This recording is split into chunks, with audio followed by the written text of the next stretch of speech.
Hello everyone, I thought I'd use ChaptGPT today to learn a little bit more about Juneteenth. Tell me about Juneteenth. Alright, it's a significant holiday in the United States that commemorates the end of slavery. It's on June 19th, Juneteenth, which is why we see that blending of the name June and 19th, Juneteenth. So on June 19th, 1865, Union General Gordon Granger arrived in Galveston, Texas, and announced the end of the Civil War and the emancipation of all enslaved people in Texas. This was more than 2 years after President Abraham Lincoln issued the Emancipation Proclamation on January 1st, 1863. So a lot of times people think Juneteenth is the date of the Emancipation Proclamation, but it's actually 2 years afterwards. Let's think about what was said in the Emancipation Proclamation. What was said in the Emancipation Proclamation? All right, it was an executive order issued by President Abraham Lincoln during the American Civil War, and it declared that all enslaved people of the Confederate States that were still in rebellion against the Union shall be thenceforward and forever free. I think it's important to note it applied only to the states in rebellion, meaning the Confederate States, and not to slave-holding border states. How does this connect to the 13th Amendment?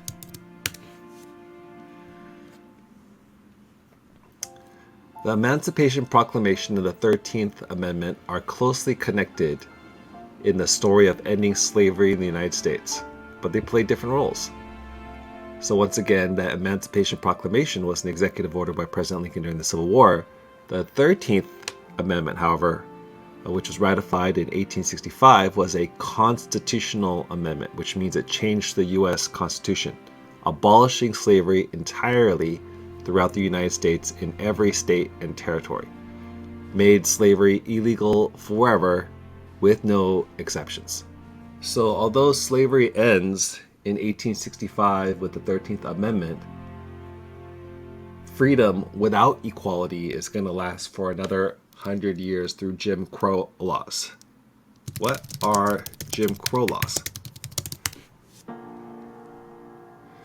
Jim Crow laws were state and local laws in the United States, primarily in the South, that enforced racial segregation and discrimination against Black Americans from the late 19th century through the mid-20th century. So what were some examples of Jim Crow laws? Separate schools for Black and white children, separate public transportation, separate restrooms, drinking fountains, and waiting rooms.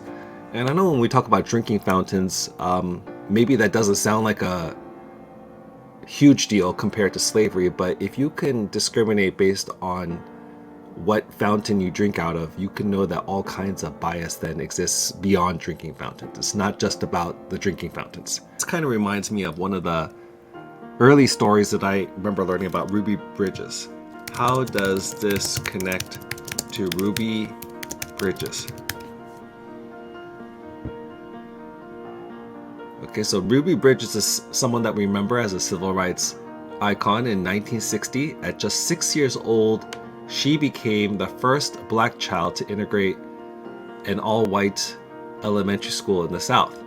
So remember, the Brown versus Board of Education passed in 1954, but you can see 5 years later, she becomes the first Black child to integrate in an all-white elementary school at 6 years of age. My understanding is her experience was facing intense opposition. So if you look at pictures of what was going on, there were like angry mobs and threats. And my understanding is she had that first year in a class taught by a teacher all by herself because lots of adults did not want their child learning with her. How old is Ruby Bridges today? Ruby Bridges was born September 8th, 1954, and then when she went to school when she was 6 years old, that was 1960. That would make her about 70 years old now. And so when we think about what was happening in the United States, that wasn't that long ago. It's within the generation of people who are still living. What happened during the Civil Rights Act? So in 1964, a landmark piece of legislation passed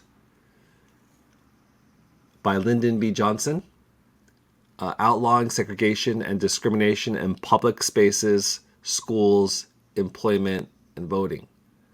So once again, before that, all kinds of segregation, discrimination was legal. So prohibited discrimination in public accommodations like hotels, restaurants, theaters, parks, banned discrimination in public facilities, authorized the federal government to enforce desegregation in public schools, prohibited discrimination in federally funded programs, made it illegal to discriminate in employment based on race, color, religion, sex, or national origin.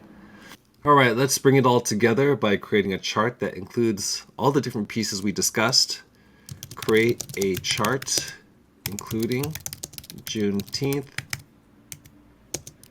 Emancipation Proclamation, Jim Crow laws, Ruby Bridges, and Civil Rights Act. So here we go. We got the event, date, and impact significance. We got the Emancipation Proclamation, January 1st, 1863, declaring enslaved people in Confederate states free.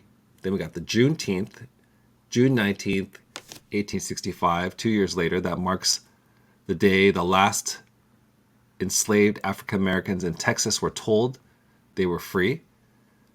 Then soon after that, the Jim Crow laws, which would be there in place for 100 years, so freedom without equality, states and laws enforcing racial segregation and disfranchisement, especially in the South, institutionalized racial inequality. And then a pushing back against that.